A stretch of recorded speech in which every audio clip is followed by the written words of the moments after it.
আমি একজন ব্যবসায়ী, অনেকের সাথে আমার লেনদেন আছে, অনেকে আমার কাছে টাকা পায়, আমি অনেকের কাছে পাবো। যদি হঠাৎ আমার মৃত্যু হয়, যারা আমার কাছে টাকা পাবে তাদেরকে যদি আমার পরিবার টাকা না দেয়, তাহলে শরীর বিধান কি? খুব দরকারি একটা প্রশ্ন ভাইরা আমার।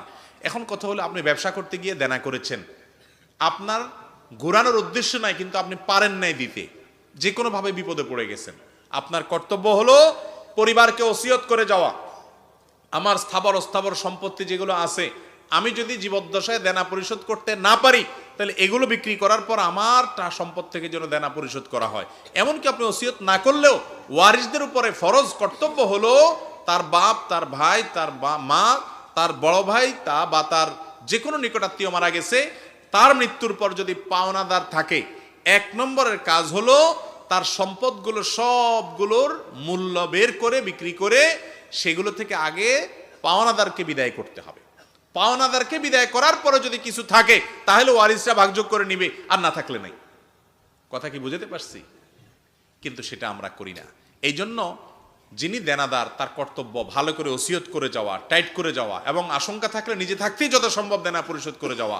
যারা মানুষের টাকা ঘুরাচ্ছেন এবং মনে করতেছেন যে আমি অনেক আমল টামল করে জান্নাতে চলে যাব, তারা ভালো করে শুনে রাখেন, মানুষের টাকা নিয়ে যারা পরিশোধ করে নাই, এই মানুষগুলো তাদের জান্নাতে যাওয়া ঝুলন্ত থাকে, তারা জান্নাতে যেতে পারে না যত নেকামলই করুক। ওই মানুষের পাওনার যে মামলা, এই মামলা আল্লাহর আদালত থেকে আমাদের পরিশোধ করা ছাড়া। এবং একটু আগে আপনারা খালেদ হোসেন সাহেবের বক্তব্য থেকে শুনতেছিলেন, আমিও পথ থেকে শুনছিলাম, তিনি বলছিলেন যে এইরকম মানুষ যে মানুষের দেনা রেখে সে দুনিয়া থেকে চলে গেছে, নবী করিম সাল্লাল্লাহু আলাইহি সাল্লাম নিজে তার জানাজা পড়তেন না, অন্য সাহাবীদেরকে বলতেন তোমরা পড়ো।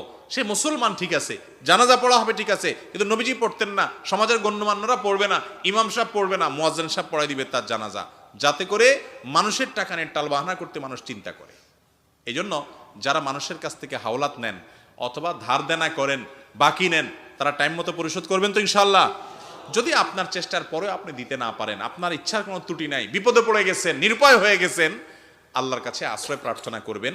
বান্দার যদি ইচ্ছাকৃত অন্যায় না হয়, সেই ইচ্ছাকৃত মানুষের ঘুরায় নাই, কিন্তু বেচারা ফেঁসে গেছে এবং তার কিছুই নাই আসলে দেওয়ার মতো, তাহলে আল্লাহ তাআলা তাকে রক্ষা করবেন এবং পাওনাদারকে আল্লাহ তাআলা খুশি করবেন যদি সে আল্লাহকে খুশি করে যেতে পারে। এরকম বিভিন্ন হাদিস পাওয়া যায়। একটা জিনিস শুনে রাখেন, অনেক দেনাদার আছে যারা বলে যে ভাই আমার তো আসলে দেনা পরিশোধের কিচ্ছু নাই, ওনার বিঘাকে বিঘা জমি আছে, কানেকে কানে জমি আছে, কয়েকটা ফ্ল্যাট আছে, বাড়ি আছে, কিন্তু উনি মনে করে যে ব্যবসায়িক দেনা আবার ব্যবসা করে পরিশোধ করব, তো ব্যবসা নাই, পরিশোধও করে না। না, এটা জায়েজ নাই। আপনার স্থাবর অস্থাবর সম্পত্তি বিক্রি করে হলে দেনা শোধ করবেন। আপনার দেনা সবকিছুর আগে সন্তানের জন্য কি রেখে যাচ্ছেন, তার চেয়ে বড় প্রশ্ন হলো আপনি দেনাদারকে পাওনা পরিশোধ করেছেন কিনা। এই জন্য স্থাবর অস্থাবর সম্পত্তি বিক্রি করে হলেও কি করতে হবে, দেওনা পরিশোধ করতে হবে। আর যদি না করেন, গুনাহগার হবেন।